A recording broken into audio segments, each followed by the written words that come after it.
Party को? देखिए, सबसे पहले तो मैं हमारे प्रधानमंत्री आदरणीय नरेंद्र मोदी जी का उनका मैं धन्यवाद करूंगा, क्योंकि ये उनकी सोच, उनके विश्वास, लोगों का उनके प्रति विश्वास की ये जीत है। ये वो मोदी की गारंटी है जिस पे दिल्ली की जनता ने एक लंबे समय के बाद पुनः विश्वास करने का कार्य किया। और इसका कारण भी है जिस तरीके से प्रधानमंत्री जी के नेतृत्व में पिछले 10 सालों में देश ने नई ऊंचाइयां हासिल की। गठबंधन का सहयोगी होने के नाते मैं भी कई जगहों पर प्रचार के लिए हम लोग गए, और उस वक्त भी मैंने इन्हीं बातों को कहा था कि जहां एक तरफ देश नई ऊंचाइयां हासिल कर रहा है, तो वहीं दिल्ली की हालत बद से बदतर होती जा रही है। ऐसे में मुझे लगता है लोगों के लिए वो चयन करना कठिन नहीं था। एक तरफ विकास का मॉडल था, दूसरी तरफ विनाश का मॉडल था। एक तरफ बढ़ता देश था, दूसरी तरफ दिल्ली जो कि बद से बदहाल होती जा रही थी। लोगों के बीच ये चुनाव करना आसान था और दिल्ली की जनता ने ये चुनाव किया। एक बड़ी आबादी दिल्ली में बिहार, यूपी से आने वाले लोगों की है। हम लोगों ने अपने अपने राज्यों में देखा है कि किस तरीके से डबल इंजन की सरकार का लाभ मिलता है।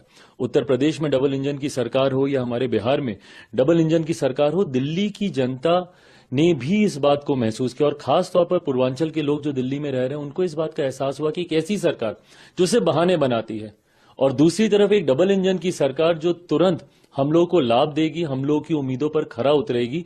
इस सोच के साथ उन्होंने प्रधानमंत्री जी की सोच वाली सरकार को दिल्ली में चुनने का काम किया।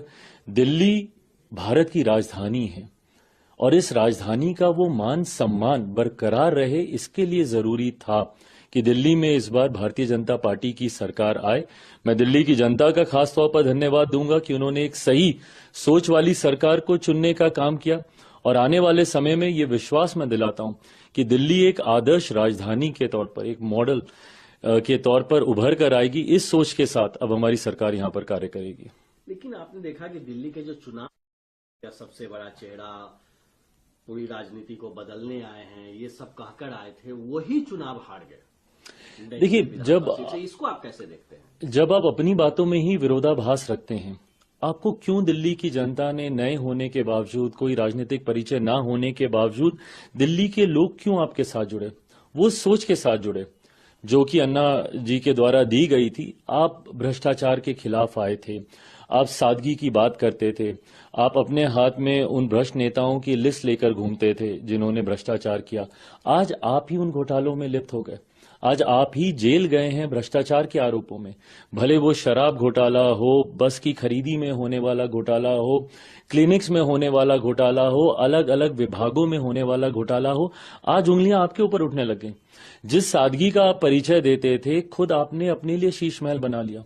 दिल्ली में वही शीला दीक्षित जी उस वक्त होती थी जिनके आप एसी तक गिनने का काम करते थे, और आज आपने अपने लिए किस तरीके का शीश महल खड़ा किया, किस तरीके का आपने सिक्योरिटी कवर लिया, गाड़ियों के काफिले के साथ आप घूमने लग गए। कीजिए, दिक्कत नहीं थी, बट आपने कसम खाई थी कि मैं ये सब नहीं करूंगा, 2 कमरे के ही मकान में रहूंगा। आपने तो विचारधारा तक से समझौता कर लिया। सबसे ज्यादा भ्रष्ट नेताओं की लिस्ट जिस पार्टी से थी वो कांग्रेस थी, उसके साथ आपने समझौता करके सरकार तक बना ली और गठबंधन में भी आ गए, और राष्ट्रीय स्तर पर एक साथ मंच साझा करते हुए इंडी अलायंस की आपने घोषणा कर दी। इन तमाम बातों का विरोधाभास जनता को समझ में आया, और उनको समझ में आया कि ये सिर्फ झूठ बोलने वाले, बहाने बनाने वाले भ्रष्ट नेताओं की एक टोली है जो पिछले 10 साल से दिल्ली को बर्बाद कर रही है। इसीलिए ये कोई सामान्य बात नहीं है कि कोई इतने लंबे समय तक एक प्रदेश का मुख्यमंत्री रहा हो और वो खुद तक चुनाव हार जाए। वो खुद तक चुनाव हार गए, इससे ज्यादा जनता का जनादेश और क्या होगा। और अन्ना हजारे ने अरविंद केजरीवाल